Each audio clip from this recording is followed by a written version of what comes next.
Bonjour, bonsoir, bonne nuit, c'est Atiste Brook, on se retrouve pour un nouvel épisode des lectures d'Atiste, le podcast où je vous parle tout simplement de mes lectures, qui soient romanesques, mangakesques ou bédouesques, ça ne veut rien dire, mais vous avez compris, on parle de lecture, manga, roman, BD, comics, bref, tout ce que je peux lire, même si c'est vachement orienté manga, on ne va pas se mentir. Bref, aujourd'hui on va tout simplement parler d'un manga qui est devenu, peut-être pas culte, mais qui est devenu assez important dans la culture manga, c'est tout simplement Tokyo Ghoul.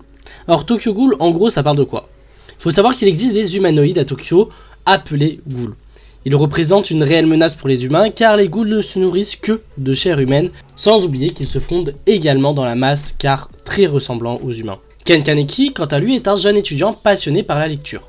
Il se rend très régulièrement dans son café du quartier préféré où il croise une jeune fille qu'il date enfin, après tant d'essais, bref. Le souci c'est que lors de son date, elle révèle enfin sa véritable identité. Elle est en réalité une ghoul. Heureusement pour Ken, un accident le sauve et tue ainsi la jeune ghoul. Même si Ken doit malgré tout recevoir un rein, il va recevoir un rein de ghoul qui va le changer à jamais. Il deviendra ainsi un être à part. C'est un hybride, mi-humain, mi-ghoul. Maintenant que j'ai terminé Tokyo Ghoul et que j'ai pu vous faire une vidéo là-dessus, notamment sur les 4 types de ghouls qui existent, allez voir la vidéo sur YouTube, bah je peux réellement vous en parler, sachant que j'avais déjà vu l'animé. Mais bref, on va s'attarder au manga. Faut également que je dise Tokyo Ghoul re, mais pour le moment, c'est pas une priorité. Mais un jour, pourquoi pas, on fera Tokyo Ghoul re. Bref, revenons à Tokyo Ghoul. Pour Tokyo Ghoul, faut savoir que c'est la définition même d'une tragédie. Alors rappelons ce que c'est, la tragédie est un genre littéraire assez populaire, et le monde du manga ne fait pas exception, parce que oui, le manga est de la littérature. Du coup, on sait que Ken Kaneki n'aura pas de happy end. Je le rappelle, Ken Kaneki, le protagoniste de l'histoire. Mais ce qui fait la force du manga, c'est surtout qu'on y croit tout au long de l'œuvre que Ken va s'en sortir. Mais en réalité, bah pas du tout. Ce n'est pas du spoil, je le rappelle, parce qu'à partir du moment où on sait que c'est une tragédie, bah on sait que ça va mal se terminer, sachant qu'on l'apprend dès le tome 1 et dès le chapitre 1.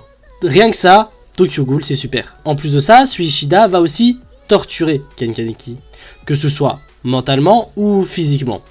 Ken va être dans un état lamentable, et là où il est très fort, c'est que Suishida va accentuer tout ça par son dessin. Quand c'est le bordel dans la tête de Kaneki, ça sera le bordel dans le dessin. Par exemple, prenons le passage assez connu de la torture de Ken par Jason, bah à ce moment-là, Ken est torturé physiquement mais aussi mentalement. Là pour le coup c'est les deux. Et les dessins suivent, les dessins nous montrent cette mentalité de Ken à vraiment perdre la raison, à vraiment se dire bah ouais là ça va être compliqué parce que bah je deviens fou, parce que je me fais torturer, parce que je perds des doigts par exemple. C'est tout simplement génial et c'est super intéressant. Bon après je comprends que certains ont du mal avec le dessin, avec le découpage parce que ça peut partir du coup en bordel, mais quand on y réfléchit bien ça va bien avec ce qui se passe dans le manga. Il y a également un truc que j'aime beaucoup aborder avec Tokyo Ghoul, c'est tout simplement le point analyse et le point Ken Kaneki.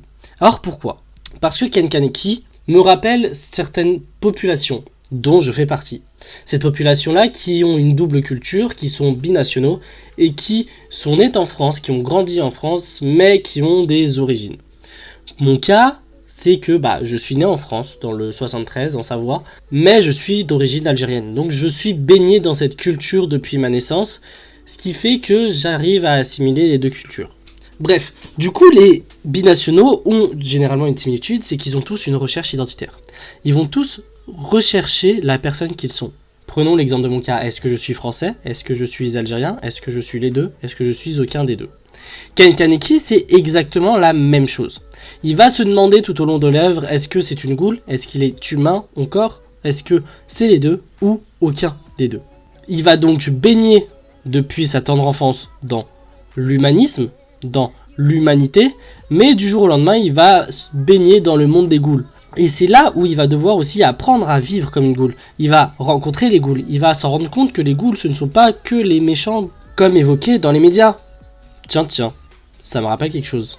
Non, rappelons-le parce que les binationaux sont également vus comme les gens un petit peu dangereux dans les médias français. Bref, c'est exactement la même chose, mais cette réflexion-là est super intéressante parce que on a cette recherche identitaire-là, on se recherche tous et encore plus quand on a une double culture parce que on se sent pas appartenir à telle ou telle ethnie, à telle ou telle culture, ou aux deux, ou à un des deux à certains moments de notre vie.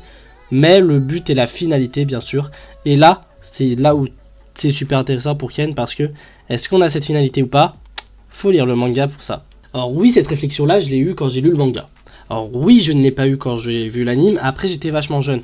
Quand j'ai vu l'anime, j'avais genre 16 ans, plus ou moins, je crois. Donc je n'avais pas le même recul sur la vie. Bref, en gros, Tokyo Ghoul, ça reste quand même un manga à lire une fois dans sa vie, au moins. L'anime est sympa, bien sûr, mais bon, il ne vaudra jamais réellement le manga qui est une réelle pépite. Maintenant, si je devais vous recommander des mangas qui se rapprocheraient de Tokyo Ghoul. Bien sûr, il y a Tokyo Ghoul Re, qui est tout simplement la suite de Tokyo Ghoul, mais encore une fois, j'ai pas été fan de l'anime, et il faut que je lise le manga. Sinon, il y a Shujin X, le nouveau manga de Soishida qui paraît en ce moment chez Glénat, donc ça aussi vous pourrez aller tester. Personnellement, je ne l'ai pas lu, mais pourquoi pas un jour, coucou Glénat si vous êtes par là. Par contre, il y a un manga que j'aime bien et qui se rapproche très bien de Tokyo Ghoul avec cette adversité entre les ghouls et les colombes, les ghouls et les humains, c'est Tougen Anki. On a le même principe où les Momoshiki et les Oni qui sont deux humanoïdes, donc les Momoshiki qui sont les humains mais les Oni qui sont vus comme des démons, s'affrontent, l'un et l'autre se considèrent comme dangereux pour l'autre, donc il y a toute cette réflexion super intéressante de qui a réellement sa place, est-ce que le combat sert réellement, ça sort encore actuellement, c'est chez Kana, franchement c'est cool, donc tentez Tougen Anki, c'est vraiment sympa. Bref, sur ce, on se laisse sur cette fin de podcast. Bien sûr, n'hésite pas à écouter les autres podcasts disponibles. N'hésite pas à me dire dans les commentaires ce que tu penses de Tokyo Ghoul et quel manga en lien pourrait être intéressant à aborder. N'hésite pas à me dire des œuvres, manga, BD, comics, romans à lire qui pourraient être intéressants. J'en parlerai ici si ça me donne bien envie. Bref, nous en tout cas, on se retrouve très prochainement pour un autre épisode des lectures d'Altiste. Bref, à plus les brookistes. Yo